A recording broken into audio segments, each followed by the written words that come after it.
going on. Like, I was infuriated when people that I knew that I was friends with were trying to tell me that Hillary Clinton was a good choice. And that's the same choice. I'm like, look, I don't know if she's murdered people, but I know that I worry that she's murdered people. That's a real, I really wonder. Like, this Seth Rich. I know. First of all, just leave. You don't even need to go there. You know, there's so many other things. There's so many other things that we know for a fact. The Clinton Foundation, for instance. Dead. In Washington, D.C., the giant grocery chain has announced a ban on large bags. Great. Now where will I shop? Complains one large bag.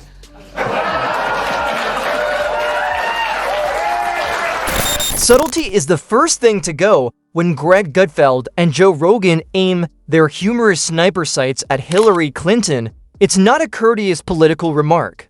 Her decades worth of scandals, strategic moves, and PR mishaps are brutally parodied in this relentless display of sarcasm. This roast serves up Hillary's political history on a silver platter, seasoned, seared, and completely destroyed from embarrassing campaign pranks to her remarkable ability to avoid accountability like it's an Olympic sport. It doesn't mean that Hillary would have been a good choice either. She was a terrible choice. She's a corrupt politician, one of the most unlikable people that's ever run for office. They were trying to get people to be supporting her just because she's a woman. This is going to be her history. Women, ladies, I stand with her. So there's all these women that have this blind allegiance towards this career politician, completely full of shit. She's been full of shit forever.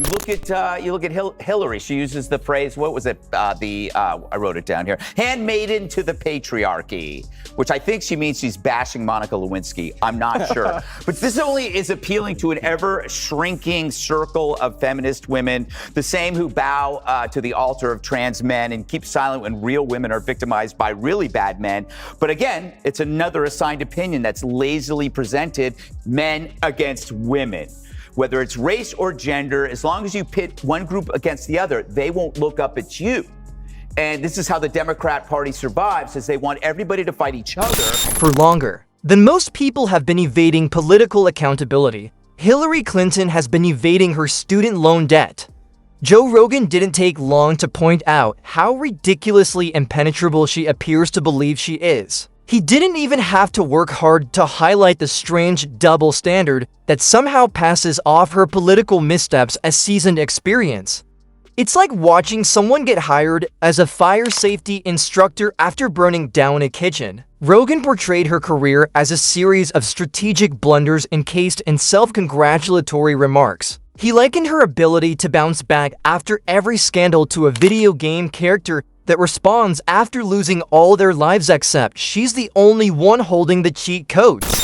You're guilty of massive amounts of misinformation and disinformation as a part of a propaganda campaign. Attorney General Pam Bondi has directed federal prosecutors to launch a grand jury investigation into members of the Obama administration over the 2016 Russia investigation. A lot of them are guilty of it. Yeah, a lot of the people that are in that White House press conference, a lot of the organizations they work for, distributed absolute lies. Total lies. Tulsi Gabbard declassified documents that she says shows Obama administration officials manufactured intelligence to make it look like Russia interfered in the 2016 election. How many of them during the whole Russiagate thing? A lot of people think that the Russia thing was real. Yeah, still. I mean, the whole Steele dossier where it was like completely concocted. Funded by the Clinton campaign. Correct. After that, Greg Gutfeld struck her with precision that sounded more like a political post-mortem than comedy.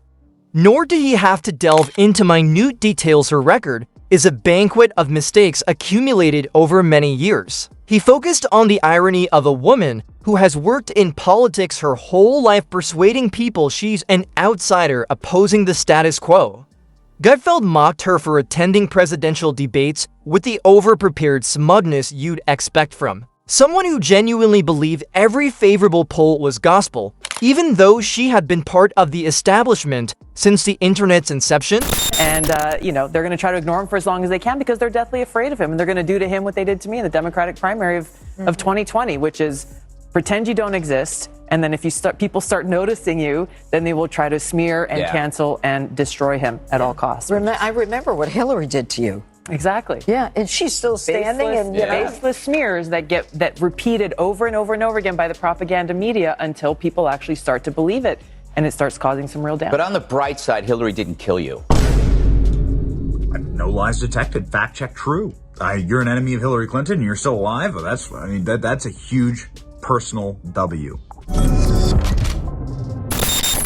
Rogan responded by pointing out the obvious inconsistency in her public image. The Hillary who beams into the camera while advocating for justice and empathy always seems to vanish as soon as the cameras stop rolling, replaced by a political machine with more moving parts than a NASA shuttle. He noted that despite her incessant demands for transparency, she kept her personal email servers as secure as Fort Knox. The mystery isn't even the concealment, it's her total inability to comprehend why it raises suspicions. Rogan made it sound as if she were auditioning for a spy film, only to end up cast as the villain.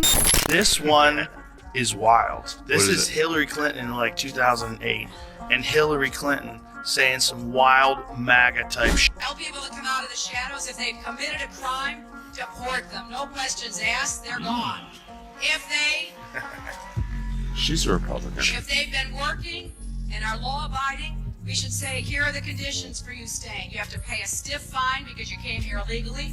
You have to pay back taxes. Naturally, Gutfeld couldn't resist criticizing her for losing the 2016 election, the one political gaffe so monumental that political science classes are still dissecting it. He emphasized how uninspired her campaign was, turning Donald Trump from a reality TV spectacle into a real-life reality. Despite widespread expectations of an easy victory, she lost to a man who mocked opponents as if he were hosting an open mic night at the White House. Her post-election excuses ranging from Russian meddling to fake news were mocked by Gutfeld as a desperate blame game that could pass for a subpar Netflix thriller.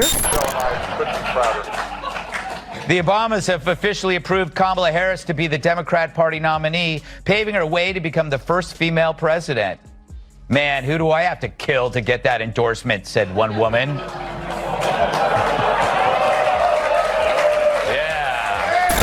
Rogan went into greater detail on Hillary's foreign policy record, which reads like a roadmap of bad decisions.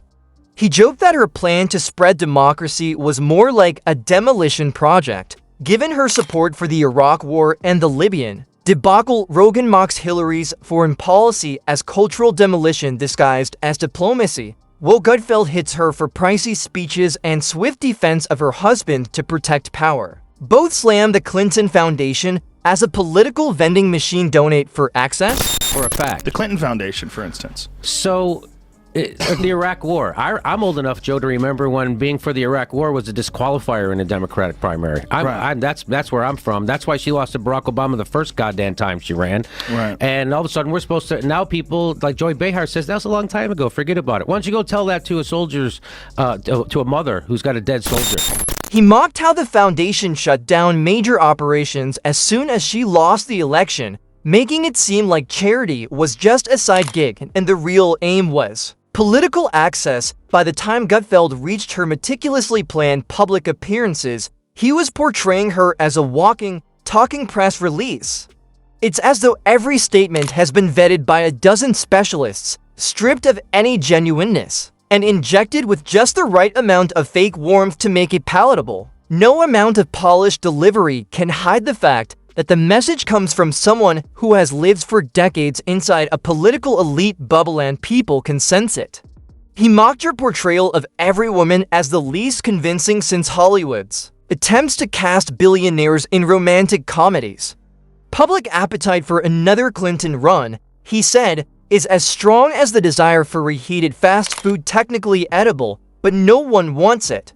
He compared her to the political equivalent of a rebooted film franchise nobody asked for, but studios keep making. If you watch the conversation between James Comey, 110 emails in 52 email chains have been determined by the owning agency to contain classified information. When James Comey testified about what he did and what they found with the Hillary Clinton emails, and then her version of it. I did not email any classified material to anyone. There is no classified material. She's just a straight liar. She deleted 33,000 emails. I provided all my emails that could possibly be work-related. Several thousand work-related emails that were not among the group of 30,000 emails returned by Secretary Clinton. When they rigged the DNC, they rigged the primaries so that Bernie Sanders was going to lose. I thought using one device would be simpler. She also used numerous mobile devices to send and to read email. She had her people into the DNC way in advance. That Donna Brazile book about it is mind-blowing. Gutfeld smirked as he delivered the final blows, showing that Hillary Clinton's act is worn out, cliched, and well past its prime in the vast arena of American politics. Her ambition disguised as moral superiority has grown stale, rogue in torches. Hillary with blunt precision, mocking her fake relatability, staged smiles, and decades-old political theater. He likens her to outdated software still trying to fake authenticity. If you pit one group against the other, they won't look up at you.